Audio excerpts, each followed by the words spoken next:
पूर्णपणे यांची कंडिशन पाहू शकता। तरी एवढा घाट चालून एवढा आळंदीपासून ते चालत पंढरपूरपर्यंत जात आहेत।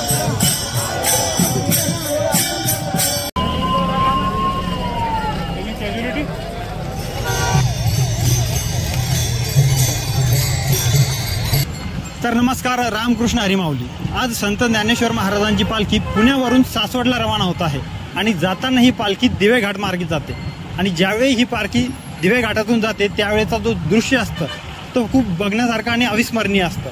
तर तेच मी आज तुम्हाला या व्हिडिओच्या माध्यमातून दाखवणार आहे, त्यामुळे हा व्हिडिओ शेवटपर्यंत पहा। तर चला माऊली, बघूया दिवे घाटाचं हे दृश्य।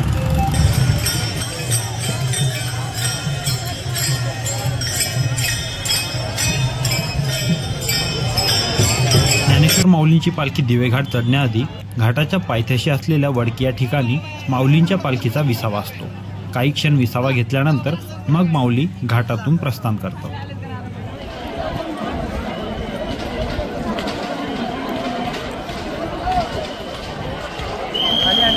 आली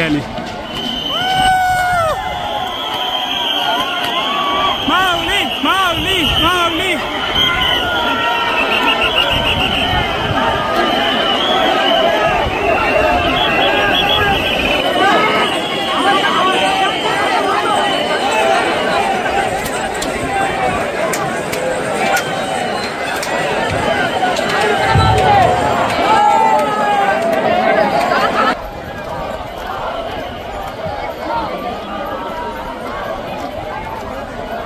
मित्रांनो, आता मी दिवे घाट चढायला सुरुवात केली आणि या ठिकाणी मला एक आजोबा दिसले, ते तुम्हाला दाखवतो।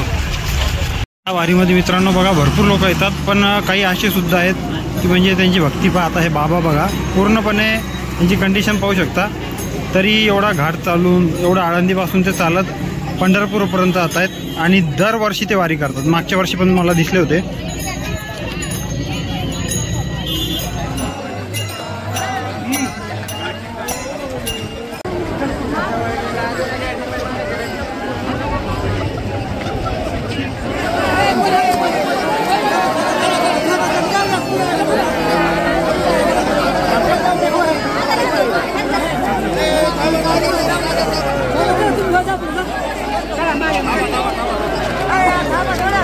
दरवर्षीप्रमाणे नाही, यावेळेस दिवे घाटाचं जे आहे ते काम रस्ता रुंदीकरणात सुरू आहे, त्यामुळं जे पूर्ण पहाड आहे ते खोदलेलं आहे आणि यावेळेस काही आपल्याला वरती जाऊन व्ह्यू काही घेता येणार नाही।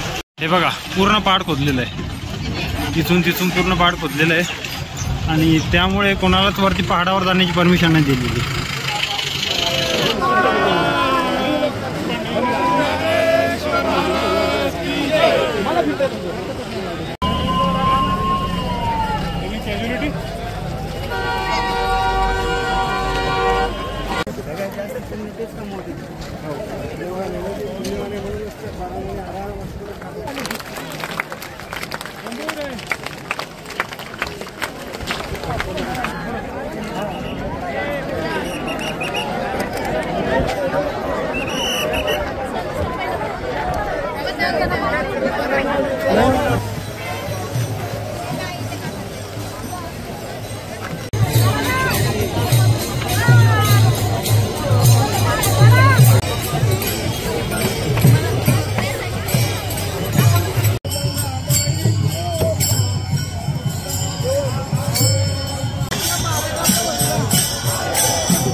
पण मुस्तला खाली